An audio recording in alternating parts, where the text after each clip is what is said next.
Está con nosotros Nicolás Aymar, diputado provincial, integrante del Frente Progresista, del Partido Socialista concretamente. Bienvenido, diputado. ¿Cómo va? ¿Qué tal? Muy bien. ¿Cómo está? Muchas gracias por la invitación. Decíamos, estábamos charlando fuera de aire, ya con un rol distinto al que venías teniendo, digamos, en la Municipalidad de Santa Fe, ya más asentado como diputado. Sí, la verdad que fue un proceso distinto. Primero, porque el cambio de la municipalidad a la Cámara se da, bueno, como consecuencia del fallecimiento de Miguel Lifchit, así que fue muy repentino, y la Cámara funcionando de manera virtual por la pandemia, así que fue todo un proceso, pero bueno, podemos decir que estamos ya entrando en el ritmo de la legislatura. Bueno, hay varias cuestiones para estas sesiones extraordinarias importantísimas, entre ellas el presupuesto. ¿Qué pasa con el presupuesto? ¿Falta información? Dicen desde algunos bloques de la oposición. ¿Qué es lo que vieron, por lo menos, de lo que mandó el Ejecutivo? A ver, nosotros, bueno, la Cámara de Senadores le dio media sanción con algunas modificaciones en la semana pasada. Ayer una muy buena reunión con el ministro Agosto. Es cierto que faltaba algo de información, por eso de alguna manera se pidió la posibilidad de poder tener esta instancia con el ministro para poder aclarar algunas cuestiones y poder pedir algo de información. La verdad que fue una reunión que duró 3 horas y media más o menos, donde hubo... Larga reunión, pero bueno, también la verdad que muestra una buena predisposición del ministro para poder evacuarlo, y desde la Cámara también la necesidad de poder trabajar en profundidad el tema, poder estar viendo qué hay, así que de ahí surgieron varias consultas, varias preguntas, algunos interrogantes y algún compromiso también del Ejecutivo Provincial de poder estar aportando toda la información que haga falta para poder tomar la decisión necesaria en el tiempo que se pueda.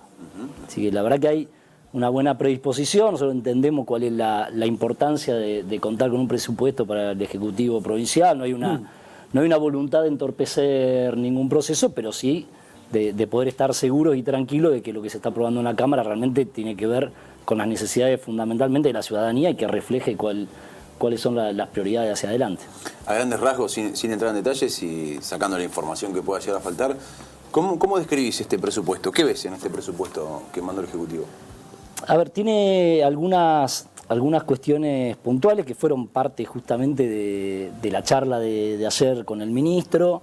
Algunas cuestiones que llaman la atención, ¿no? Porque junto con el presupuesto se envía una modificación a la ley tributaria también, así que un poco fue de las dos cosas. Dentro de la tributaria, por ejemplo, había algunas medidas de exenciones y tope a lo que es el impuesto a patente, lo cual eso claramente repercute en las arcas de los gobiernos municipales, porque es un tributo que se comparticipa el 90%, así que hay un tema ahí con algunas decisiones tomadas por el Ejecutivo Provincial que tienen consecuencia directa en los municipios y comunas en su recaudación, que generó algunas dudas y algunos planteos al respecto.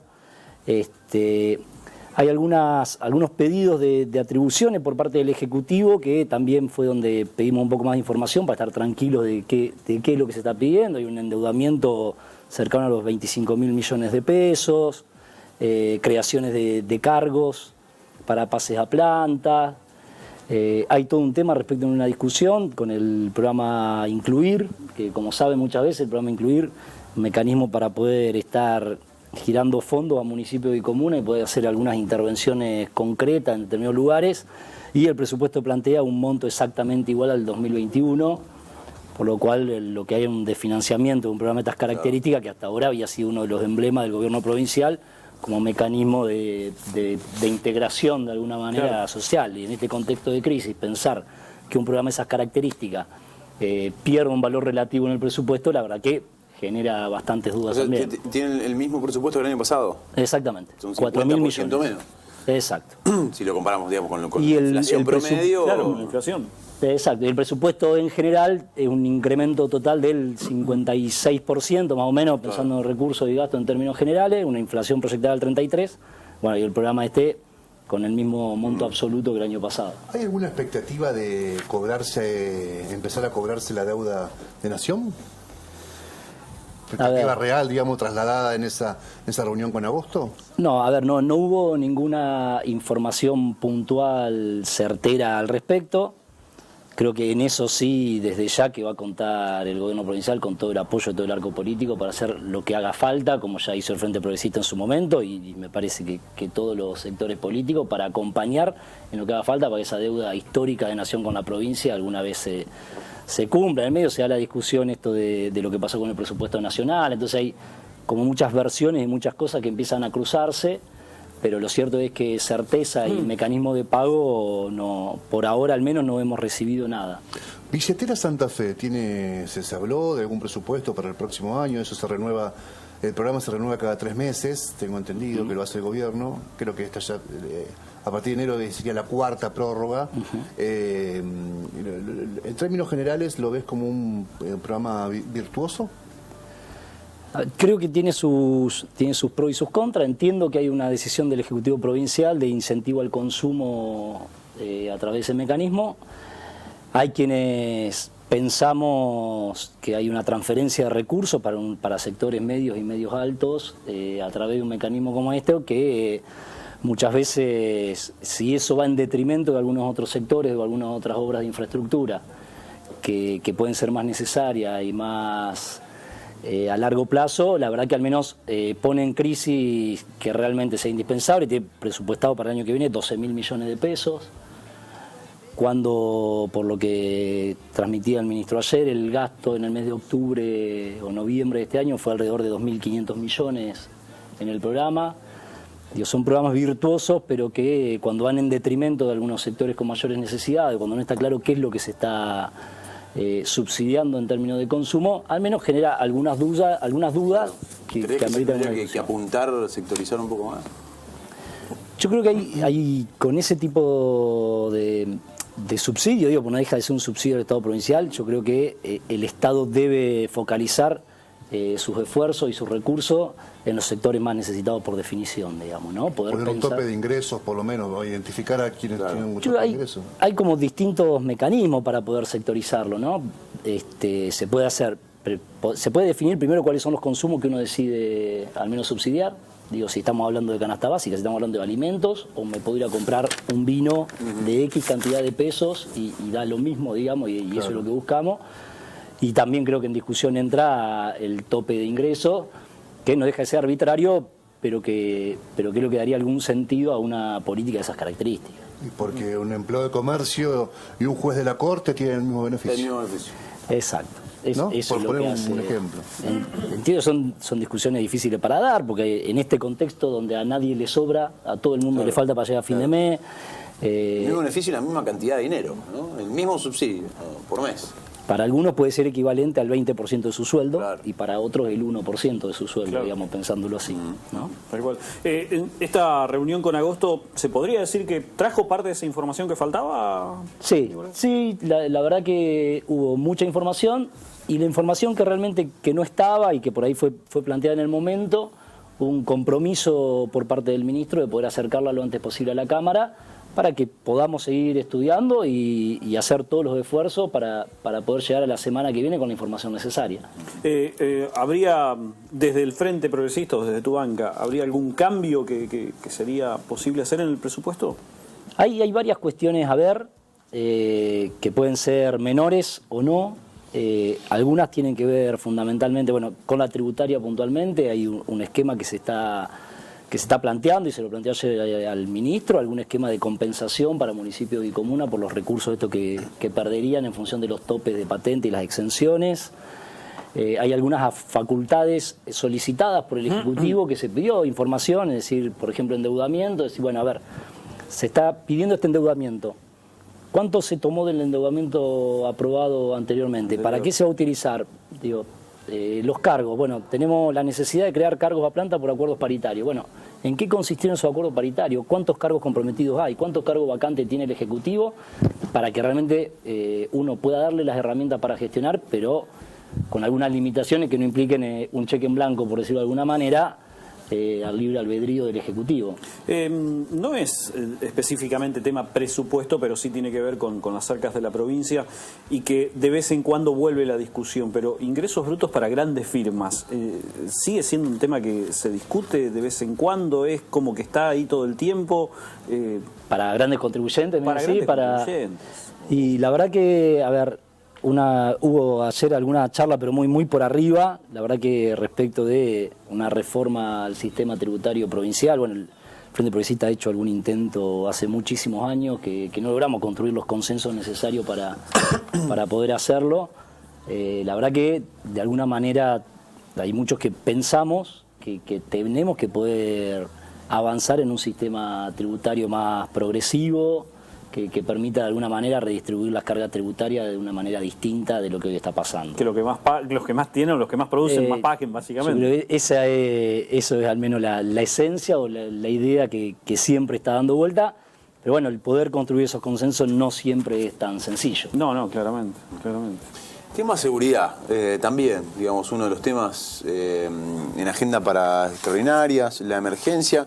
¿Qué pasó en esa reunión, con la última reunión con Laña? Daba la sensación de que hasta esa reunión todo llegaba con mucha armonía, ¿no? Con por lo menos la decisión de todas las partes de decir, bueno, dejemos de lado lo que pasó, miremos hacia adelante. Hubo como ahí no sé si un retroceso, pero un par de chispazos respecto a los proyectos. Usted tiene un proyecto presentado de Leonela Catalini, que aparentemente el Ejecutivo dice, no, para aprobar algo que no necesitamos, queremos que nos aprueben lo que nosotros necesitamos. ¿Está como un poco otra vez trabada la cuestión?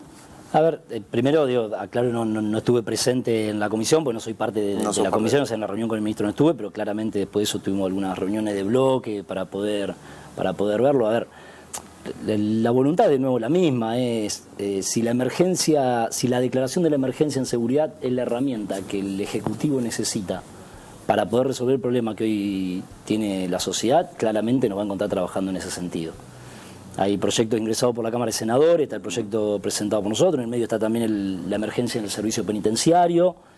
Yo creo que hay una voluntad, al menos es cierto, comparto 100% tu mirada respecto a la voluntad de decir, bueno, no es el momento de seguir mirando para atrás y echando culpa, es el momento de encontrar la manera de poder trabajar en conjunto con un norte en común. Entendemos que eso es lo que debe marcar el Ejecutivo y nosotros del Legislativo poder brindar las herramientas que sean necesarias para que esto empiece a tener alguna solución, alguna víspera de solución hacia el futuro. La idea, siguiendo el tema de seguridad, y más allá que la idea no es ver tanto por el espejo retrovisor, pero la posibilidad de que haya existido una oficina dedicada a husmear en los bienes, propiedades, gustos de dirigentes sindicales, gremiales, políticos, periodistas, lo que se conoce como, presentaron los fiscales de acá de Santa Fe como posible espionaje ilegal. ¿Qué te hace pensar eso? Primero, a ver, como aclaración, digamos, creo que claramente hay que dejar que la justicia actúe y que todo esto que hoy está dando vuelta como posibles hechos ilícitos se termine de confirmar si fue así o no fue así.